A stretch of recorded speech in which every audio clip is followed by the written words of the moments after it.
ಇನ್ನು ಇದೇ ವಿಚಾರವಾಗಿ ಎಚ್.ಕೆ. ಪಾಟೀಲ್ ಕೂಡ ಮಾತನಾಡಿದ್ದಾರೆ. ಸಿಎಂ ವಿರುದ್ಧ ಇಡಿ ಸುಮೋಟೋ ಕೇಸನ್ನ ದಾಖಲಿಸಿದೆ ಅನ್ನೋದಾಗಿ ಅವರ ವಾದ. ಬನ್ನಿ ಅವರೇನು ಹೇಳಿದ್ದಾರೆ ಕೇಳೋಣ. ರಾಜಕೀಯಗೊಳಿಸತಕ್ಕಂಥದ್ದು ಪ್ರಾರಂಭ ಆಗಿದೆ. ನಾನು ಮಾಧ್ಯಮದ ವರದಿ ಆಧಾರದ ಮೇಲೆ ಹೇಳ್ತೀನಿ. ಇವತ್ತು ನಮ್ಮ ಕನ್ನಡ ಪತ್ರಿಕೆಯಲ್ಲಿ ನೋಡಿದೆ ನಾನು, ಇಡಿ ಅವರು ಸುಮೋಟೋ ಪ್ರಕರಣವನ್ನು ನೋಂದಾಯಿಸಿಕೊಂಡು ಅವರು ಮುಂದುವರಿತಾ ಇದ್ದಾರೆ ಅಂತ. ಒಂದು ವೇಳೆ ಅದೇ ಸತ್ಯ ಆಗಿದ್ದರೆ ರಾಜಕೀಯ ದುರುದ್ದೇಶ ಹಾಗೂ ಕೇಂದ್ರ ಸರ್ಕಾರದ ಈ ಅಂಗಸಂಸ್ಥೆಗಳು ಇನ್ಸ್ಟ್ರುಮೆಂಟ್ಯಾಲಿಟೀಸ್ ಈ ಪ್ರಮಾಣದಲ್ಲಿ ಕೆಳಗಿಳಿದು ರಾಜಕಾರಣ ಮಾಡಬಾರ್ದು. ಕಂಪ್ಲೇಂಟ್ ಕೊಟ್ಟಾಗ ಸ್ಪಂದನೆ ಮಾಡೋದು ಬೇರೆ, ಕಂಪ್ಲೇಂಟ್ ಕೊಟ್ಟಾಗ ಅವನ್ನ ರಿಜಿಸ್ಟರ್ ಮಾಡ್ಕೊಳ್ತಕ್ಕಂಥದ್ದು ಬೇರೆ. ಆದರೆ ಸುಮೋಟೋ ತಾವು ನೋಡಿಕೊಂಡು ಈ ವಿಷಯ ತಗೊಂಡು ಒಂದು ವೇಳೆ ಅವರು ನೋಂದಾವಣೆ ಮಾಡಿಕೊಂಡು ಅವರು ಪ್ರಕ್ರಿಯೆ ಪ್ರಾರಂಭ ಮಾಡ್ತಾಯಿದ್ರೆ ಈ ದುರುದ್ದೇಶದ ರಾಜಕಾರಣ, ಈ ದ್ವೇಷದ ರಾಜಕಾರಣ, ಈ ರೀತಿಯ ಕೇಂದ್ರ ಸರ್ಕಾರದ ಕ್ರಮ ಇದು ಅತ್ಯಂತ ದುರ್ದೈವದ್ದು.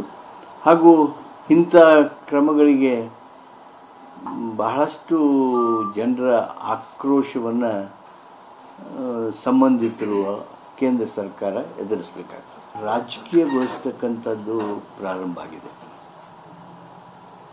ನಾನು ಮಾಧ್ಯಮದ ವರದಿ ಆಧಾರದ ಮೇಲೆ ಹೇಳ್ತೀನಿ. ಇವತ್ತು ನಮ್ಮ ಕನ್ನಡ ಪತ್ರಿಕೆಯಲ್ಲಿ ನೋಡಿದೆ ನಾನು, ಇಡಿ ಅವರು ಸುಮೋಟೋ ಪ್ರಕರಣವನ್ನು ನೋಂದಾಯಿಸಿಕೊಂಡು ಅವರು ಮುಂದುವರಿತಾ ಇದ್ದಾರೆ ಅಂತ.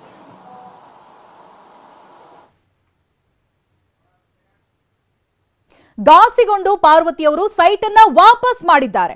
ರಾಜಕೀಯ ದುರುದ್ದೇಶದಿಂದ ಬಹಳಷ್ಟು ಘಾಸಿಗೊಂಡಿದ್ದಾರೆ. ಬೆಂಗಳೂರಿನಲ್ಲಿ ಕಾನೂನು ಸಚಿವ ಎಚ್.ಕೆ. ಪಾಟೀಲ್ ಹೇಳಿಕೆಯನ್ನ ಕೊಟ್ಟಿದ್ದಾರೆ.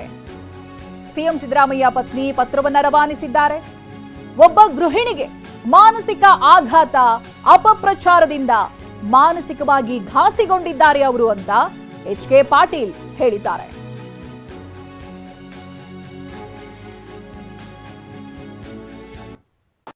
ಮುಖ್ಯಮಂತ್ರಿಗಳ ಸನ್ಮಾನ್ಯ ಸಿದ್ದರಾಮಯ್ಯನವರ ಧರ್ಮಪತ್ನಿಯವರು ಪತ್ರವೊಂದನ್ನು ಈಗಾಗಲೇ ರವಾನಿಸಿ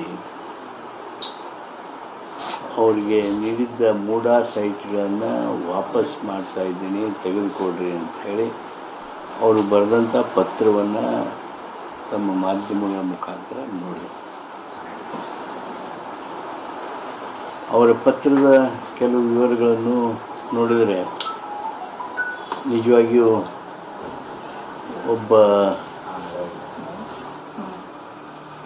ಗೃಹಿಣಿಗೆ ಯಾವ ರೀತಿಯಾಗಿರ್ತಕ್ಕಂಥ ಮಾನಸಿಕ ಆಘಾತ ಈ ಅಪಪ್ರಚಾರದಿಂದ ಹಾಗೂ ಈ ರೀತಿಯಾಗಿರ್ತಕ್ಕಂಥ ರಾಜಕೀಯ ದುರುದ್ದೇಶದ ಏನು ಸಿದ್ದರಾಮಯ್ಯನವರ ಮೇಲೆ ಗೂಬೆ ಕೂಡಿಸುವಂಥ ಪ್ರಯತ್ನ ಇದೆ, ಅದರ ಬಗ್ಗೆ ಬಹಳಷ್ಟು ಘಾಸಿಗೊಂಡಿರುವ ಸಹೋದರಿ ಇವತ್ತು ತಮ್ಮ ನಿರ್ಣಯವನ್ನು ಕೈಗೊಂಡು 14 ಸೈಟ್ಗಳನ್ನು ವಾಪಸ್ ಮಾಡಿದ್ದಾರೆ. ಸಾರ್ವಜನಿಕರ ದೃಷ್ಟಿಯಿಂದ, ನನ್ನ ವೈಯಕ್ತಿಕ ದೃಷ್ಟಿಯಿಂದ